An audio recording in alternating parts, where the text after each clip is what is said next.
evening, Marines. Hurrah! So we know that the world has been turned upside down when on the night of the Marine Corps birthday, they actually let a Navy guy take the stage. But I appreciate you guys having me here, and as someone who has served alongside United States Marines around the world, I want to tell you that I am honored to be here tonight. And Sheena, my wife, and I are both greatly honored to be with all of you tonight. And the first thing I'd like to do tonight is, I think it would be appropriate if we could please recognize all of the veterans who are in the room. If you could all please stand.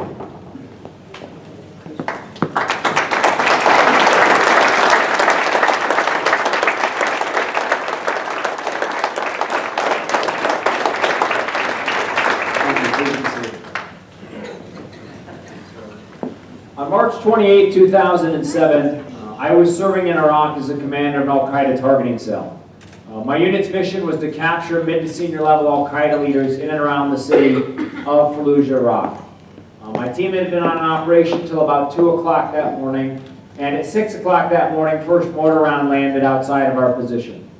Another mortar round came in, and then another mortar round came in, and I don't remember the moment when the suicide truck bomb went off. I found myself lying in a room full of dust and debris. Suicide truck bomb had went off right outside of our barracks. That day, I got my rifle, I made it to the top of the barracks, and the first person to come to my side that day was a United States Marine named Travis Mannion. Travis Mannion had heard the explosion go off on the other side of the compound, and when it went off, Travis got up, and with a couple of Marines behind him, he sprinted across the compound, he ran up the blown-out staircase, and he joined me on the roof that day. Travis and I were together for hours that morning, and ultimately when the quick reaction force came in, they said to me that I needed to go to the hospital. So I turned to Travis and I said, "Travis, you got it?" And they said, "Yes, sir, I've got your back."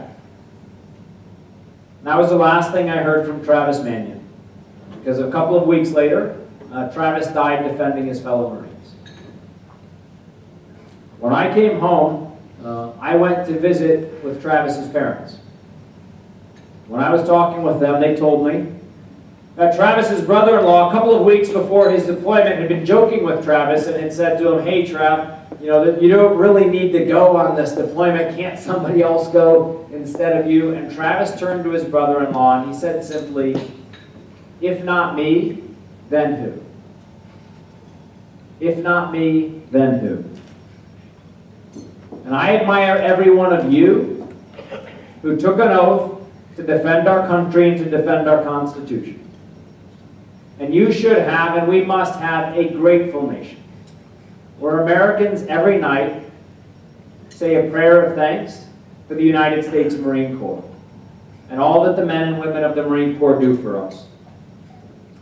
I think it's fitting for us to remember as we're here tonight that there are Marines who are on watch this very night, and I guarantee you that if they are celebrating the Marine Corps birthday tonight, they're doing it with an MRE pound cake and a canteen full of bug juice.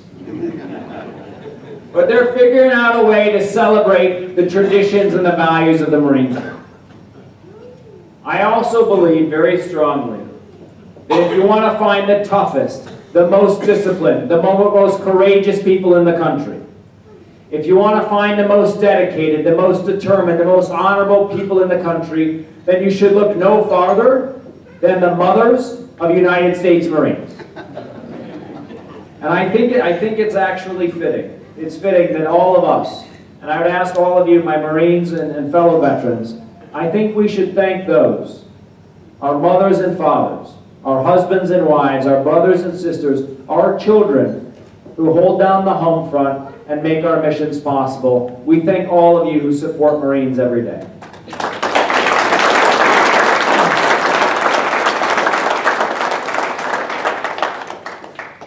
I was very fortunate the day of the suicide truck bomb. I was taken to the Fallujah hospital, I was treated there, and I was able to return to full duty 72 hours later.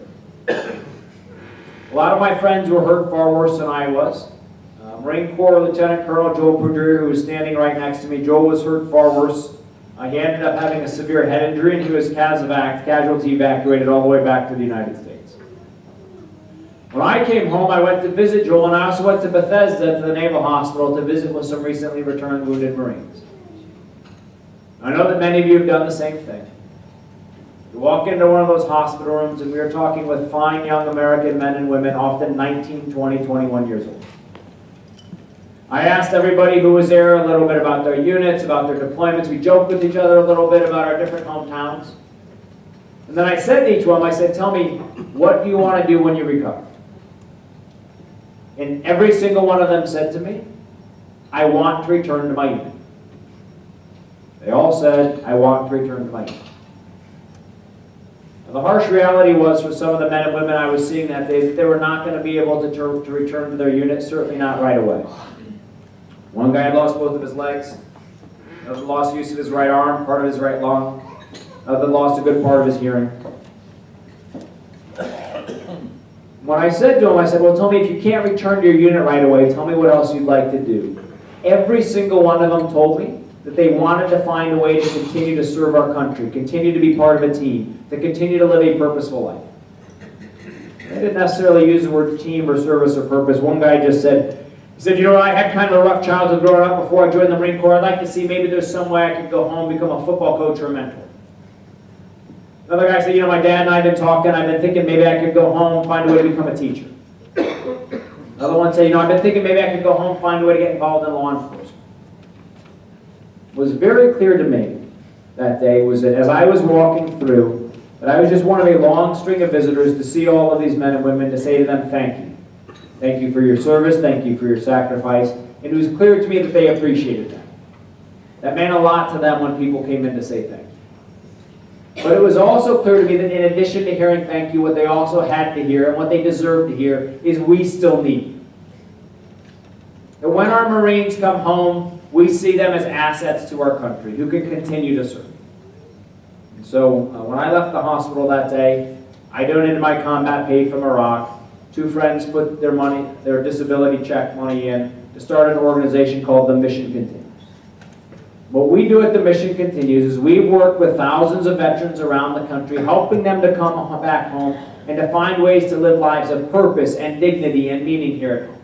We work with thousands of veterans around the country, and they have returned to serving on the front lines, and they are attacking hunger and homelessness.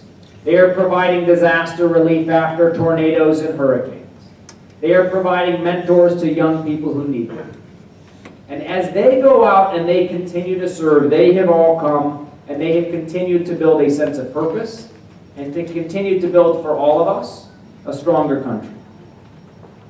So what I would offer to all of us as we celebrate this fantastic birthday of the Marine Corps is to recognize that your mission as Marines and as citizens, that our mission does not end when we hang up our uniform.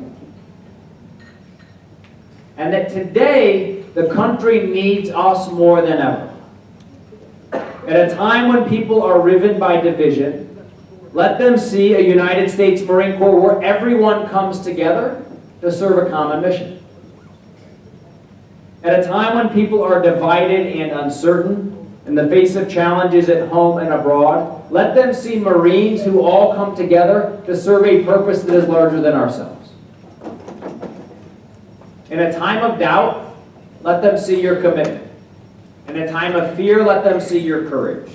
In a time of despair, let's let them see your example, both as Marines and as citizens.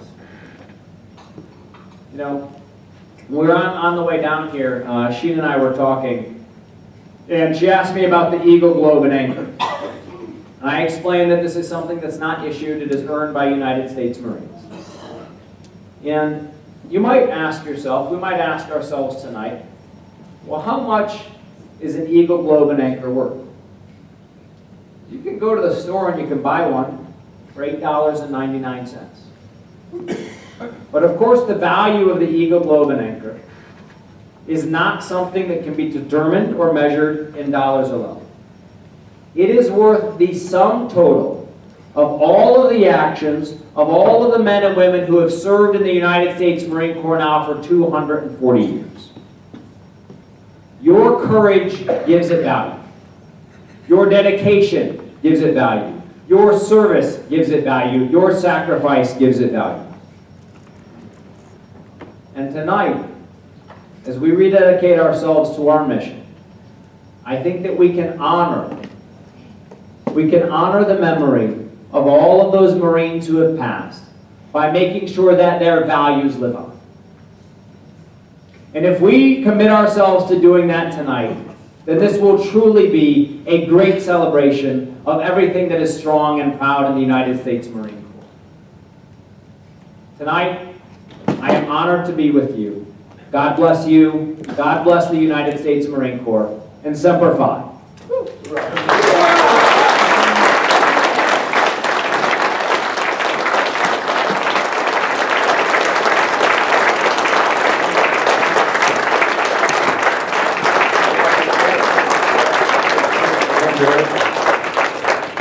Thank you for coming down, and really appreciate it. We got a couple of gifts for you. This is a yearbook that the detachment put together. Matt Anders did a great job with this. I thought this would give you something you could take a look at. I think it's sealed up, but this has got pictures of our last year. We also realize that you're an author, and we have a pin here for you. It says United States Marine Corps, and it is in the shape of a weapon and a holiday. So there you go. The next time you write something, you keep us in mind. Yes. And he did a great job, a great speech, and whatever happens next year, best of luck. Thank you. Best of luck.